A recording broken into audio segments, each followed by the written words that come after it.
আলহামদুলিল্লাহি কাফা ওয়াসসালামুন আলা ইবাদিহিল্লাযীনা ইসতাফা আম্মা বা'দ। দেশ ও বিদেশ থেকে যে সমস্ত মুসলিম উম্মাহারা এই ভিডিওটিকে দেখছেন, আমাদের তরফ থেকে আপনাদের সকলকে আন্তরিক ভালোবাসা, আহলান ওয়া সাহলান, মারহাবা। আসসালামু আলাইকুম। সম্মানীয় দর্শক মণ্ডলী, আজকে আপনাদের সামনে আলোচনা করব পবিত্রময় মাহে রমজান সম্পর্কে। তো আমরা সর্বপ্রথম আলোচনা করব যে এই রমজান মাসের মধ্যে আল্লাহ পাক রব্বুল আলামিনের রহমত তথা দয়া সম্পর্কে।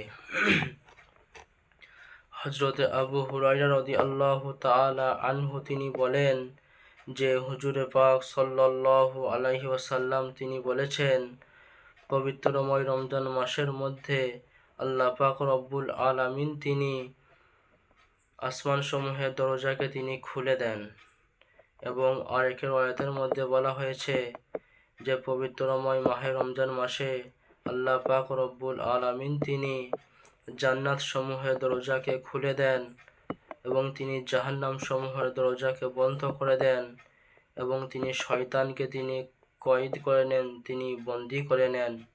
এবং আরেকটি আয়াতের মধ্যে বলা হয়েছে যে আল্লাহ পাক রব্বুল আলামিন তিনি তিনার রহমতের দরজাকে তিনি খুলে দেন। এই হাদিসটি আপনি পাবেন মিশকাতুল মাসাবিহ কিতাবের মধ্যে, কিতাবুস সাওমের মধ্যে প্রথম নম্বর ফাসাল এবং প্রথম নম্বর হাদিস।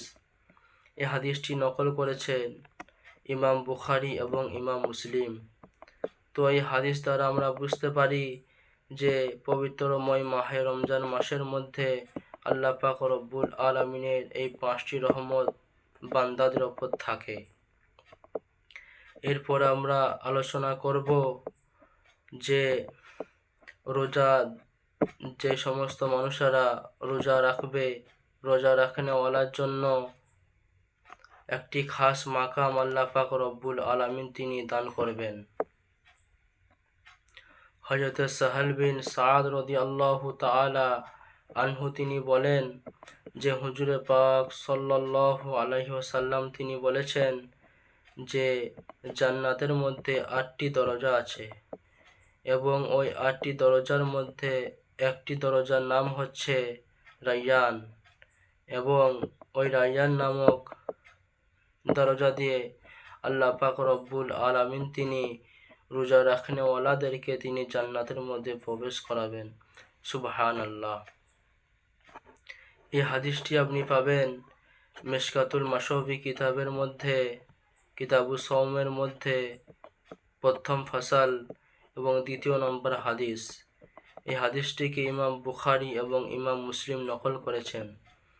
তো এই হাদিস দ্বারা আমরা এটাই বুঝতে পারি যে যদি আমরা দুনিয়ার বুকে যদি রোজা রাখি, তাহলে আল্লাহ পাক রব্বুল আলামিন তিনি অশেষ দয়া করে তিনি আমাদেরকে জান্নাত, তিনি আমাদের জন্য জান্নাত রেখেছেন এবং খাস তৌর পর আমাদের জন্য আল্লাহ পাক রব্বুল আলামিন আমাদেরকে জান্নাতের মধ্যে প্রবেশ করাবেন এবং রায়্যান নামক দরজার মধ্যেখানে দিয়ে তিনি আমাদেরকে জান্নাতের মধ্যে দাখিল করাবেন, প্রবেশ করাবেন।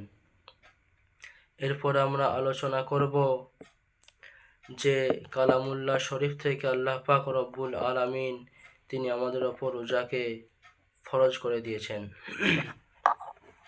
সূরা বাকারার মধ্যে বলা হয়েছে, ইয়া আইয়ুহাল্লাযীনা আমানু কুতিবা আলাইকুমুস সিয়ামু কামা কুতিবা আলাল্লাযীনা মিন ক্বাবলিকুম লাআল্লাকুম তাত্তাকুন।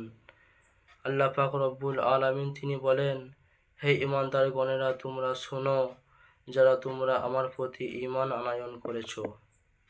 আমি তোমাদের ওপর রমজান মাসের রোজাকে ফরজ করে দিয়েছি, যেমনটিভাবে আমি ফরজ করে দিয়েছিলাম তোমাদের পূর্ববর্তী পুরুষদের ওপরে, যাতে করে তোমরা মুত্তাকি পরহেজগার হতে পারো।